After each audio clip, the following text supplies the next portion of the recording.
Welcome to the Unusual History of Everything, the podcast that uncovers the unusual history of everything around us. I'm Karen Lacey. And I'm Melanie Dellis. On this episode, we want to take you on a magical sleigh ride back in time to when male-dominated America had female Santas.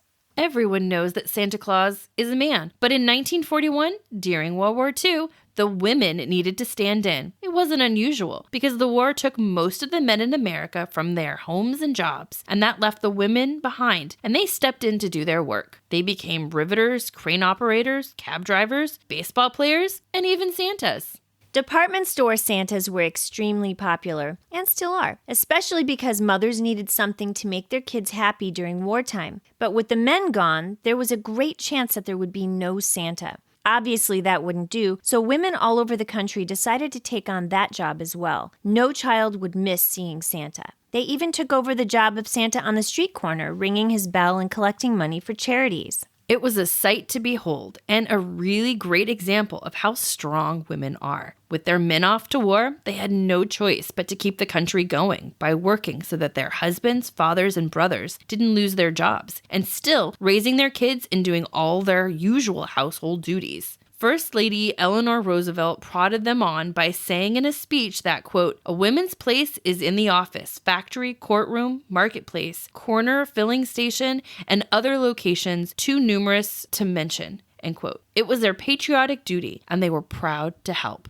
Although it was necessary that women took on some of the jobs for the men away at war, there were those who drew the line at Santa. The St. Louis Star-Times, for example, had this to say about a female Santa. Quote, "There is one male domain, however, that should be defended at all costs. A woman Santa Claus? Heaven forbid. That would be stretching the credulity of guileless little children too far." End quote. People were okay with women working in factories, but not taking over the big man's job. But if he wanted a wife to help him, well, that was fine. Yes, in 1906, a store in Boston called Feline's hired Mrs. Santa to help her husband entertain shoppers. But was Mrs. Claus always around? When did they get married? The first mention of her appears in a short story called A Christmas Legend, which was published in 1849 and written by James Reese. The story is about Mr. and Mrs. Claus disguising themselves as travelers and asking to seek shelter with the family, who later finds out that they are long-lost relatives. From that point on, Mrs. Claus began appearing in poems, short stories, and songs, sometimes going with Santa to Christmas parties dressed in red or green and plaid, and sometimes helping him with Christmas. She was often portrayed as cheerful and sweet, but blunt with a take-charge attitude, as in the 1889 poem by Catherine Lee Bates, Goody Santa Claus on a Sleigh Ride. Goody, by the way, is short for good wife, which means Mrs. In the poem, Mrs. Claus uses her feminine wiles to convince Santa to let her join him on his sleigh ride on Christmas Eve, mainly by pointing out that she does all the other work around the North Pole and he should make it up to her by having her ride along. Santa eventually says yes, but ends up leaving her in the sleigh bored while he delivers the presents to each house. Of course, she isn't happy with this, and she soon reminds him that she has magical abilities too, and after that, she helps to deliver presents. Despite her can-do attitude and clear abilities, writers still portrayed her as a plump, kind older woman who baked cookies and sometimes supervised the elves and helped make toys. But never did she serve on the front lines with Santa. But it isn't a far stretch for Mrs. Claus to do so, especially in department stores. In 1937, a department store Santa named Charlie Howard, who trained other Santas, announced that he was going to train women to be Mrs. Claus. Their jobs would be to greet the kids, ask them what they wanted in their Christmas stockings, and teach the little girls how to play with dolls, dollhouses, dishes, and clothes. There was one catch to get this job, though. You had to be a good-looking woman, not an older, plump lady as portrayed in the stories. Mrs. Claus was mentioned here and there, but it wasn't until Nat King Cole sang Mrs. Claus in 1953 that she really became a Christmas tradition. Having a department store Mrs. Claus never really caught on, but it definitely paved the way for women in the 1940s to be okay with taking over for Santa. The Associated Press describes the first female Santa, quote, "This lady Santa Claus has turned up, dressed like Mr. Claus, except for the whiskers, at a Chicago department store, and youngsters seem just as happy telling her which gifts they are hoping for," end quote. Despite her being Santa in the picture, the editor still couldn't accept it and put a caption in that said how Mrs. Claus would pass on children's wishes to her overworked husband. As cool as it is that women took over this job so kids wouldn't be disappointed, I feel like it would be confusing for kids. For example, this was a time when women mostly wore skirts and dresses, and an F.W. Woolworth store in New Jersey had a female Santa who wore a skirt to still be a lady, but also wore Santa's beard. And women are generally smaller than a man with higher voices, so it seems odd to me, but it was better to have a female Santa, I guess, than no Santa at all. I don't know, I just feel like... Well, the way that I would have done it, like if I had, like... I mean, this was a time where gender roles were very rigid. Yeah.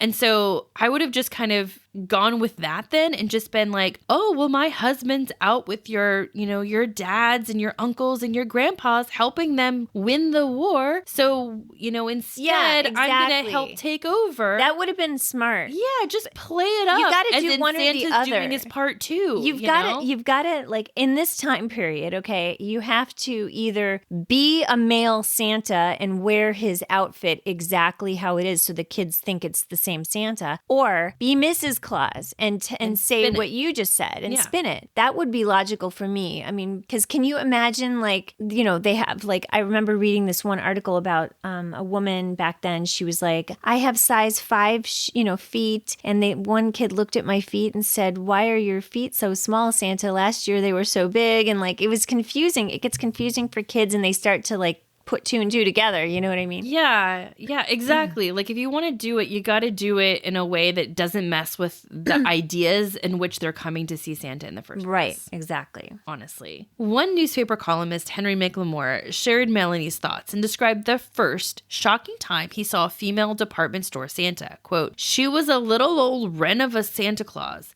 The pillow she used for her stomach didn't help, and neither did the soprano voice that she squeaked through some cut-down gray whiskers. She didn't walk like Santa Claus walks. He lumbered and flat-footed around, the result of years of carrying that massive pack on his back. This female Santa Claus minces around on size 3 shoes, and worst of all, she giggled. The real Santa Claus never giggled," end quote. He ho-ho-hoed. He didn't giggle. Right? I mean, he might. I don't know. I wonder why they just didn't get older men who didn't go off to war to play Santa. Right? They were around. Yeah. Do you think that it was just a way for women of that time to try and break farther out of traditional gender roles? I mean, because, like, there had to have been... I know there were older men that didn't go to war. They could have totally played Santa, but the women were like, no, we're going to do it.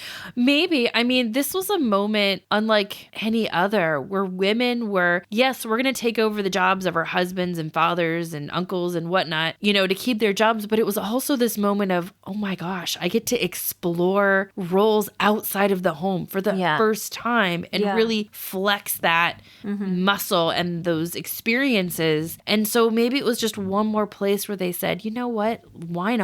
Or maybe they just couldn't find enough men to do that role. I honestly don't know. I'm sure there were department stores around the country who used older men who didn't go off to war, but it was probably just playing with this idea. It was probably fun for the women. I think so. I would have had a good time doing it. I would have made it look like I was a man, though. Like, I would have stuffed everything. Or like been Mrs. Claus, or even go down a completely different path and be like... Elves, yeah. Like, Santa's busy. We're behind on Christmas this year for the war effort. Here's elves. He's like overseas helping the soldiers. I don't know. Yeah, there's so many different ways they could have done this. Yeah. Well, by 1944, female Santas were popular, with even Hollywood actresses playing the roles. One of my favorite lines from the comedian Bob Hope was when he said, quote, "A lot of the Hollywood actresses are playing Santa Clauses this year, and when you think about it, it isn't as silly as it sounds after all. Who can do a better job of filling a stocking than Betty Grable?" End quote. Yeah, I mean, seeing like a really pretty like female Santa, like that could be another way to really play it up. Yeah. You know what I mean? And be like, Santa Claus couldn't be here this year, but I'm a famous actress and I'm going to step in. Like, hello? Yeah, I know. That would have been so great because the parents would have been excited and then the kids would have gotten a little bit of that, excitement by osmosis, right? Exactly. Hollywood makeup artist Max Factor Jr. led earlier efforts to make all the male Santas look the same in order not to confuse the kids. He set the standard of no shorter than 5'9" and no lighter than 180 pounds with a 48-inch waist. With this same idea of consistency for the women, he suggested that they lower their voices, puff out their cheeks with cotton, and put on false noses. And for the most part, they did try to look like the male Santa. But by May 1945, the war and the female Santa were over. It's not too much of a surprise. Yeah.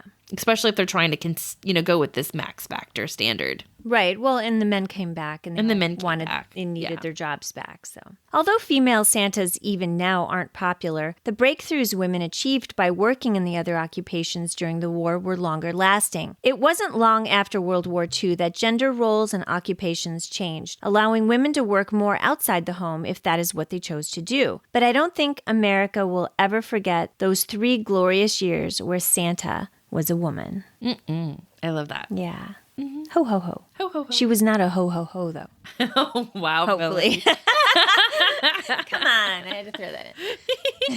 Well, that brings us to the end of our episode. You can follow the Unusual History of Everything podcast on Instagram at the Unusual History of Everything and on Facebook at the Unusual History of Everything podcast. Find our show notes on www.musecuratorial.com. The Unusual History of Everything is written, produced, and directed by Melanie Dellis and Karen Lisi. New episodes air every Tuesday on all podcast outlets. Be sure to subscribe to us so you never miss an episode and leave us a review. You can also see photos from our episodes and more on our website, Instagram, and Facebook. Thanks for listening. I'm Melanie Dellis. And I'm Karen Lisi, your host for the Unusual History of Everything.